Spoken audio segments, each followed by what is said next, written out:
So how do you plan for your retirement in your 60s? That's what I want to address in your video because it's not too late. So tune in. All right, so congratulations, you made it to your 60s.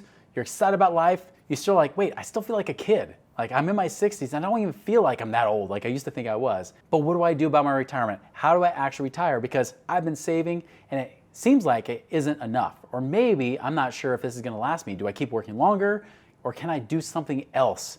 That's what I want to address in this video of what are your options and how can you actually create more freedom right now?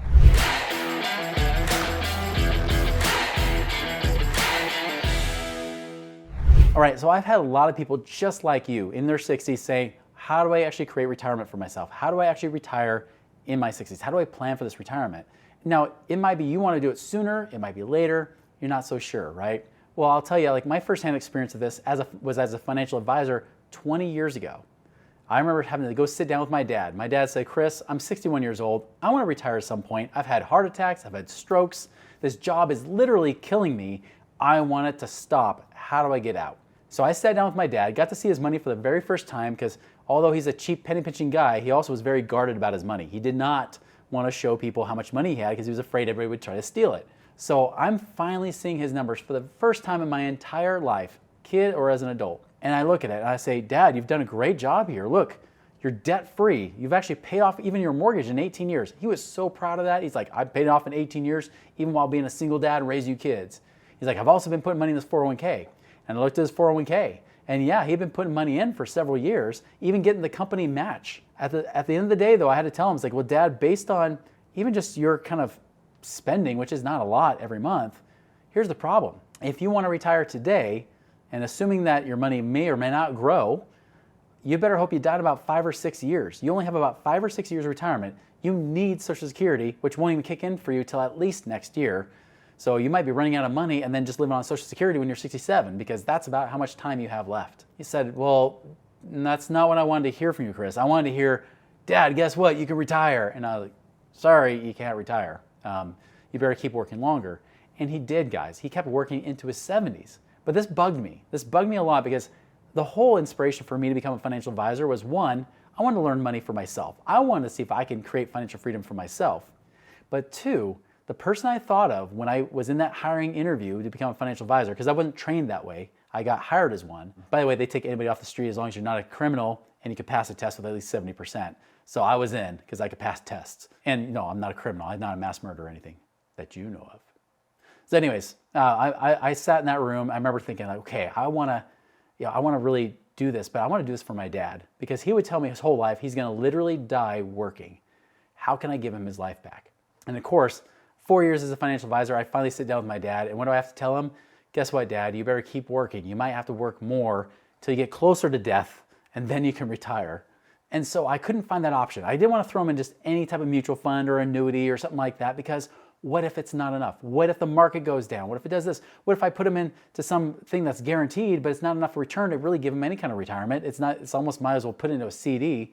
I couldn't find anything. And then it was just weeks later, like literally 2 or 3 weeks later, that I'm talking to a friend of mine that he and his dad partnered on some real estate deals, and his dad was even younger than my dad, and they were able to double his dad's income working as a professor at the university nearby. And I said, oh my goodness, that seems too good to be true. How is that even possible? My mind can't even fathom that. Because again, my financial advisor, I was like a hammer. Everything looked like a nail. Everything was about mutual funds, insurances, annuities, whatever it might be. It had to be that. And then all of a sudden, this alternative investments created something more. He said, Chris, it's working. And by the way, how many of your clients are really financially free? They don't worry about money? Well, none. And how many of you guys as financial advisors are financially free, not off the commissions you're earning, but actually doing these investments you've been recommending? And when I realized there's guys in my office working there since the mid to late 1970s, and I knew they couldn't retire either, I knew there was a problem. And so he said, well, there it is. And I said, all right, well, give me the answer. Chris, I'm not gonna give you the answer. You think that stocks are better than real estate. I'm like, no, give me something.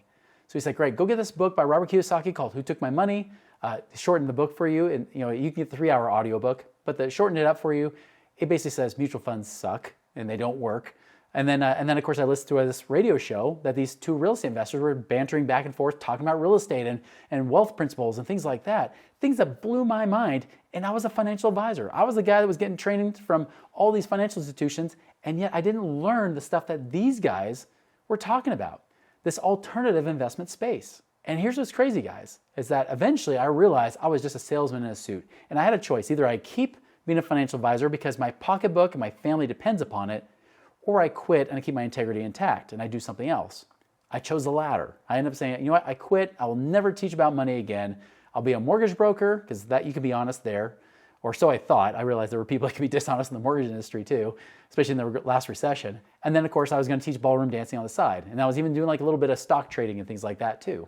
But I started learning about this real estate game and the things you can do. I realized that I didn't have to be the one buying and selling these properties by myself. Although you can make great money there, you could actually be a passive investor. I realized I could lend my money to real estate investors and get paid a contractual rate of return. Maybe I get paid 10, maybe I get paid 12% a year. You realize that 12% a year is way different than traditional retirement plans. Because for example, if you have like $1 million in traditional retirement plan, I have one client named Dan that he retired from the military. He's one of the top ranking colonels in the military in the state of California. He retired, he happened to have $1 million in his retirement account. His financial advisor says, well, good, now you can live on 3% a year, which is what financial advisors now recommend, not 4%, but 3%. He's like, you can live on 3% a year. That's $30,000 a year. Now, even though he had a government pension, he said, well, that's not good. I don't want to live on $30,000 a year. How am I a millionaire and I'm trying to live below the poverty line? That's not cool, especially in California. And so he started seeking out answers, found our Money Ripples podcast, started listening to that, and he's like, this is the answer. This is what I've been looking for. And so we took that $1 million, and instead of just trying to accumulate it and living on less than the interest of what financial advisors teach, instead, he started doing other investments that were diversified in among different types of real estate classes. He bought a couple rentals, like duplexes and things like that he did not manage, somebody else did. And then he went, and he actually went and bought, things like into apartment buildings. He got into a syndication where you pool your money with other investors to buy an apartment building. He did that. He did some things in the oil and gas space. So he's getting paid royalties from oil and gas. So it wasn't just real estate based. Now he's getting real estate, land, but it's now paying him royalties based on the commodities, the oil and gas being drilled. All that kind of stuff he started to do. His income went from what was supposed to be $30,000 a year to over $100,000 a year. Same money, just working harder. And that's the thing, is that you might be at this point, and I know because I've talked with so many of you, hundreds of you in your 60s, some of you even in your 70s, and you're wondering, what do I do? How am I actually able to have a retirement plan? Because if I keep trying to accumulate money, it won't be enough. It's just like, I talked to a 53-year-old recently where he had $3 million in his account, but he wanted that $3 million to pay him $500,000 a year. You might think that's excessive, but he's like, no, I want an amazing lifestyle. I want freedom to say I can do whatever I want, whenever I want, even if I don't spend all that money. Well, his financial advisor said, well, if you want to live on $500,000 a year, well, you got to get your money up to about $20 million a year to do that. And he's like, yeah, that's not going to happen. Trying to get it from, and he said, well, if you keep saving a couple $100,000 a year like you were doing, well, then you'll be fine because you'll just save that money up and then eventually you should have at least 18, 20 plus million a year or million by that point. And he said, no, I don't want to do that. And I said, well, listen, what if you had that 3 million that you currently have? And yeah, you're saving a couple $100,000 a year, which is great. But that 3 million, if it produces even just 10%, that's $300,000 a year already. Not $90,000 a year like your advisor would say you would have to do if you tried to do it today. It'd be instead $300,000, not $90,000 a year. Oh, and what if you keep adding $200,000? Well, that's another $20,000. You keep adding it and adding it. And what if you compound it? What if you took that $300,000 you make plus the $200,000? That's $500,000. Now you have $3.5 million to make you $350,000 a year. You do it again, that other $500,000 plus, making 10%, it gets you to $400,000. In 4 years, by the time you're about 57 years old, you'll have $500,000 a year, assuming everything goes well, that you don't mess things up or that something happens in the meantime. That's the difference. Instead of hoping and praying and hoping that inflation stays low so he can try to save up to $20 million, he only had to get up to $5 million, 1/4 of that. You might be there too. You might think, hey, I've got $1 million saved up, but I can't live on $30,000 a year. What if that 1 million can generate $100,000 a year? What if you only have $500,000? Well, guess what? The $500,000 at 3% only gives you $15,000 a year. Congratulations, you are in poverty. You'll be one of the statistics of most people in retirement. By the way, the average retirement people in their 60s is about $300,000. That's it. That's the average.